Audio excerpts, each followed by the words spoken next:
Hello, this is Attorney Kip from Malek and Malek. Today I'm going to talk about a situation that comes up when prospective clients call us. And the situation goes like this.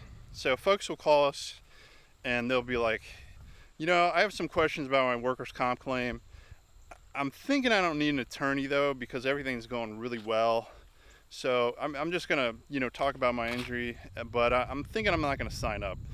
So in a way, what happens is the situation is that the employer via their workers' comp insurance or whatever is authorizing everything. So they allow the claim. They don't fight the allowance of the claim. They don't fight payment of comp. They authorize. There's a surgery or MRIs and stuff that's authorized. And honestly, I think that's awesome. I think when people could get their stuff really quick and their comp and all that stuff, and they don't have to fight with the BWC or the risk management companies and the managed care organizations and all this fun stuff.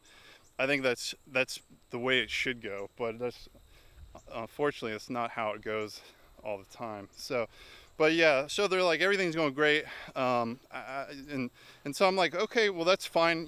Give us a call if this is what we could do for you, X, Y, and Z. It's not going to cost anything, contingency fee attorneys, but give us a call, and if something comes up, so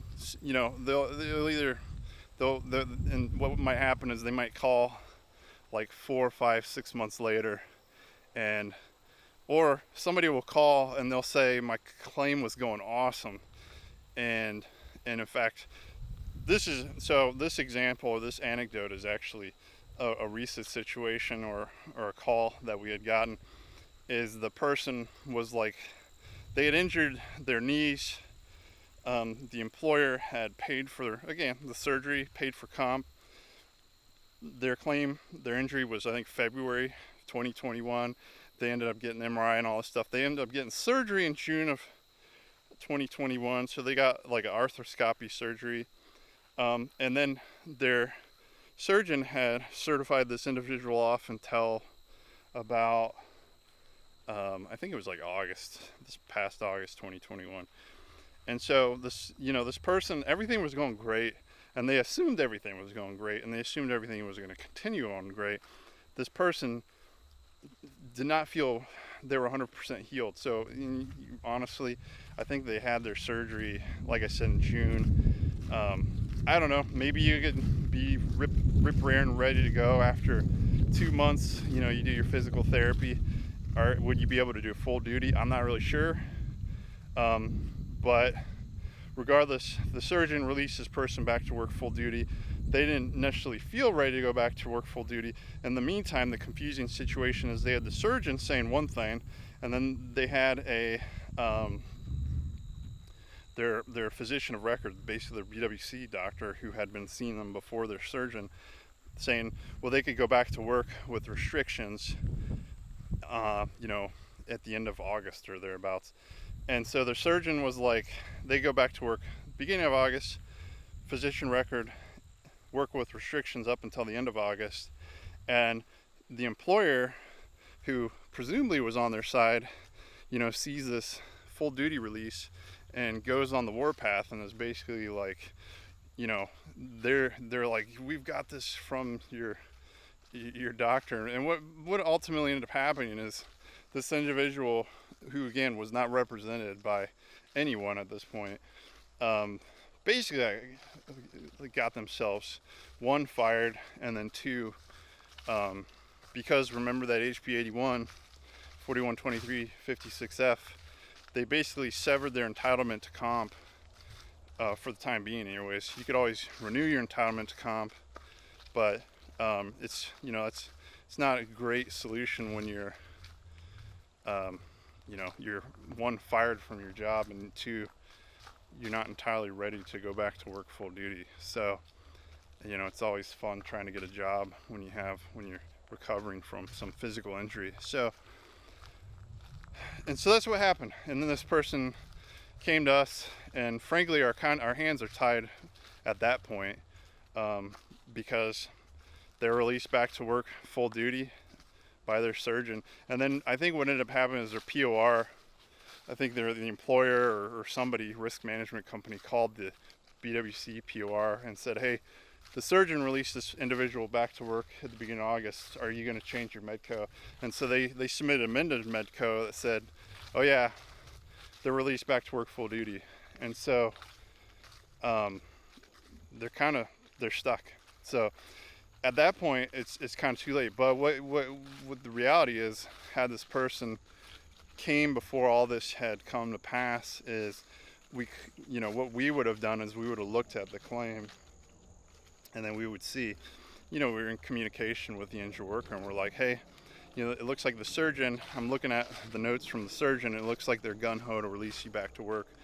And I think that's great if you're in fact able to go back to work full duty. I mean, where are you at? How are you feeling? What do you think? Are you going to be able to go back to work full duty, or do you need restrictions, or what's the story?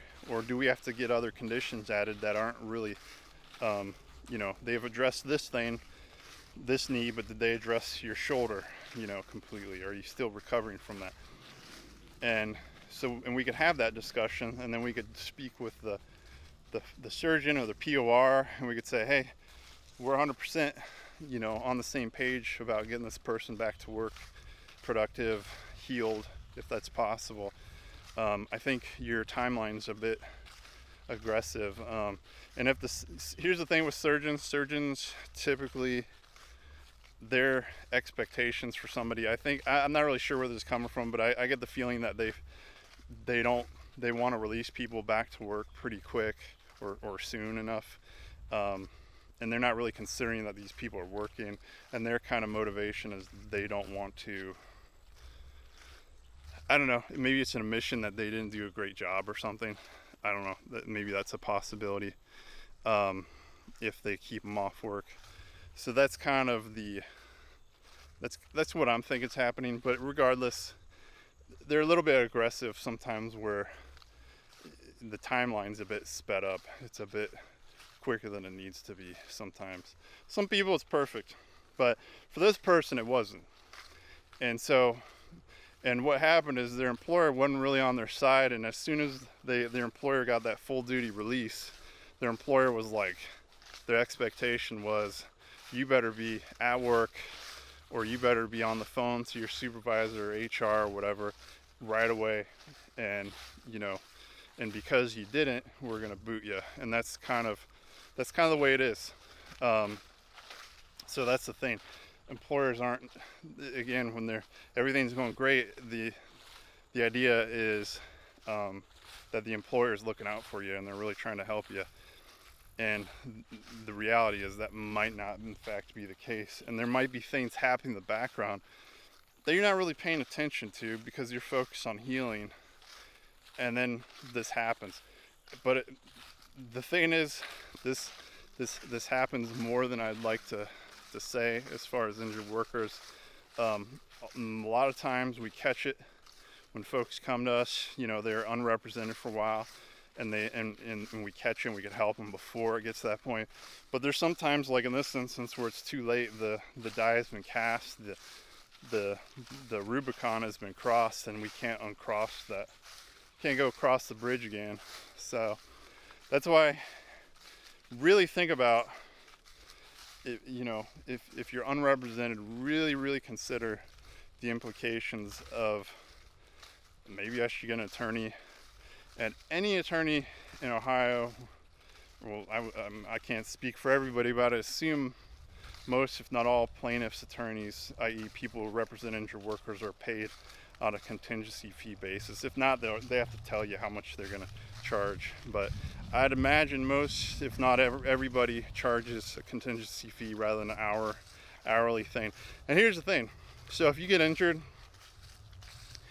and you're getting comp, and then you get somebody like us, or you get some other law firm involved, if you're already getting comp, we're not entitled to that comp. So let's say you're already getting comp and you hire us, it's not like you have to pay us like a retroactive payment on the comp you've already received. That's not the way it works.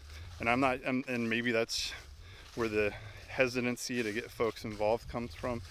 But what happens is the way that our firm, and I would imagine most firms, are paid is if you're getting comp already and you hire us, then what would happen is we would get paid if that comp stopped, or we did something, like let's say the comp stopped and we did something to restart it, we get paid on a new period of comp. So let's say you're getting comp from January to April your comp stops, and you didn't hire us until March. Well, you're getting comp from January through April, so that's your comp. So April it stops, you're not receiving comp, so we do something, and then eventually in May 1st, your comp gets restarted. So we would be entitled to a fee on only the from April to May, right?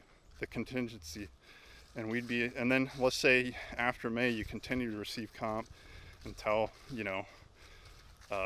December. So we'd get a fee on that April to May period, but after that, from May till December, we don't take a fee on that. So that's kind of the way it works. That's how we get paid. But my recommendation is, and I've kind of, if things are going great, you could be unrepresented, but recently it just seems like we've run into like a thing where people hadn't been represented, and just some not the greatest outcomes in the world. So I'm almost kind of changing my tune to, I think you should get an attorney involved, and honestly I think you should get an attorney involved for any kind of injury that is gonna be more problematic than a weekend thing. Like and what I mean by that is if you get injured during the week and then you sit it out over the weekend and then your problems are gone, don't need an attorney then probably.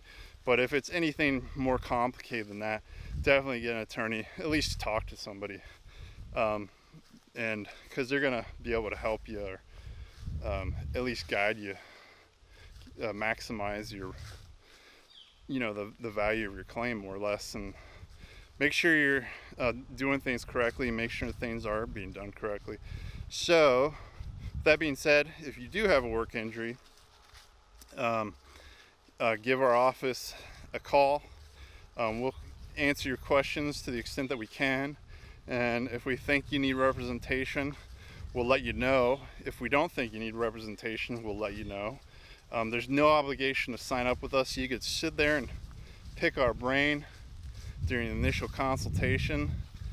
We're not going to hide the ball from you. And then if you want to go, talk to some other law firm, we're not going to get mad.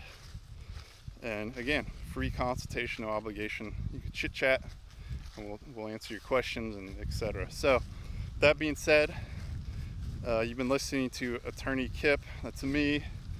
And I'm from Malek and Malek. And again, questions, concerns, etc., give our office a call. We'll chat with you and see if we could help you. Otherwise, hopefully everything's going great. It's October. It's unseasonably warm. Be nice if it stayed like that, but it's Ohio, so probably gonna be snowing about a month or two. So I'm walking in shorts, and a month or two I'm gonna be walking around in a jacket. So we live in Ohio, not Florida, and that's the bargain that we took, right? So cool. All right, thank you. Bye.